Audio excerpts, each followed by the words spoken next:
Hello, everyone. It's George from Ireland.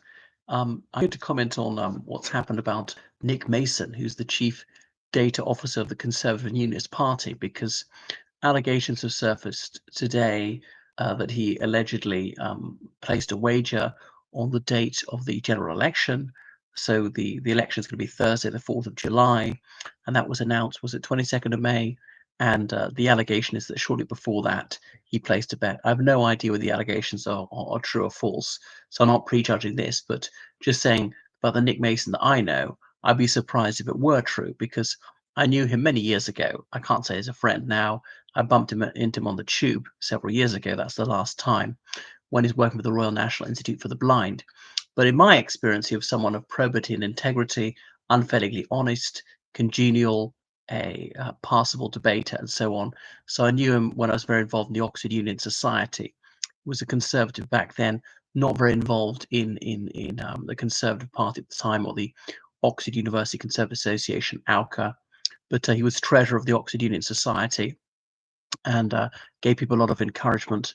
Was a mature undergraduate. Comes from Southwest England, if memory serves. I think his dad was something senior in the Royal Navy. And then Nick went to Marlborough College, which is in Western England. I thought he went to Edinburgh University for a while, but didn't finish off. And then went to Pembroke College, Oxford, where he read philosophy, politics, and economics. I think he himself would acknowledge that he didn't have a stellar academic career and came out with a third, if I got that right. But anyway, that's still far better than most people could achieve. He worked in banking briefly and is very good at fundraising. So worked for the Royal National Institute of the Blind in the Conservative Party now. Chief data officer. I don't think really he's an IT guy. He's got a master's degree in business administration from the London Business School. So anyway, I don't think anyone would doubt his business acumen, and he was a highly competent and honest treasurer of the Oxford Union. And when he was president, he put on a fantastic ball. And when there were difficulties, he had to handle situations, went ahead, dealt with some difficult, controversial situations in a mature manner. The finance were very healthy when he was in charge. I do remember when there was a ball, there was a system of buying the tickets online. And in those days, that was kind of very go ahead. That was quite a new thing. And somebody was started setting up the IT system, and he did so. And the system came live 9 o'clock in the morning, whatever, to buy your online ticket.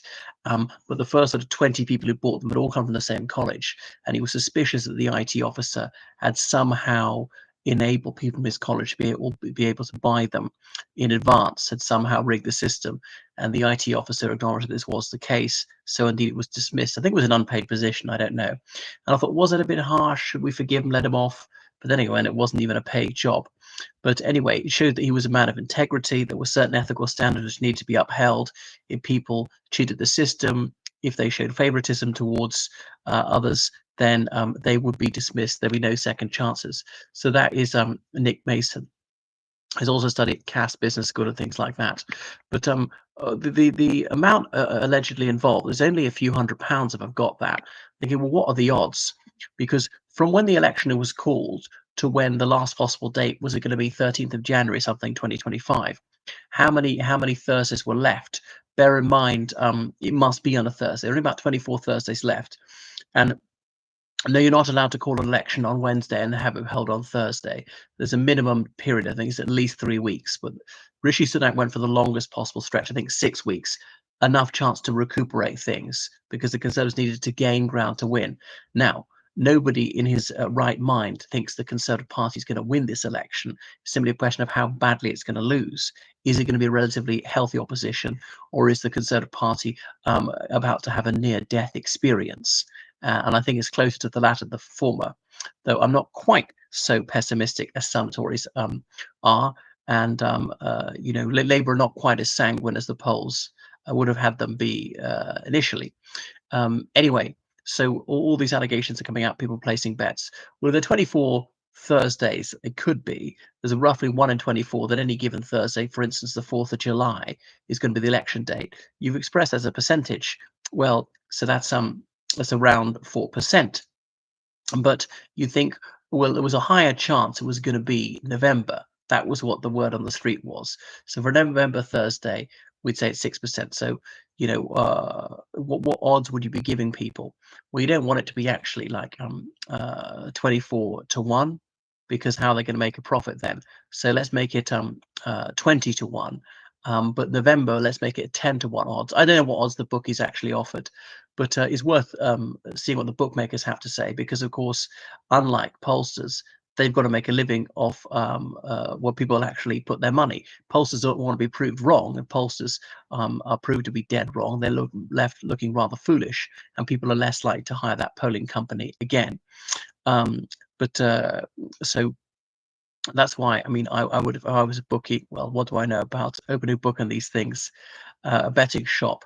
That's why I'd be offering, rather attractive odds on the 4th of July, which people didn't think was going to be more like 20 to 1, about 10 to 1 for November dates. And some people thought it was going to go to the last possible moment. So yeah, it blindsided everybody, but perhaps surprisingly, the Conservative Party was ill prepared. Labour wasn't unready, because they knew they had to be able to go, precisely because they had no choice when the election was called. So I wonder what sort of profit someone stood to make. But surely he wouldn't be imbecilic enough to commit an offence that would be easily traceable to him. If somebody was going to pull this sort of caper, what the person would do is persuade a friend or a relative to lay the bet. It's not going to be directly chased back to that person, because if these allegations are proven to be true, then he's looking very silly. It's ethically suboptimal. Indeed, it's illegal.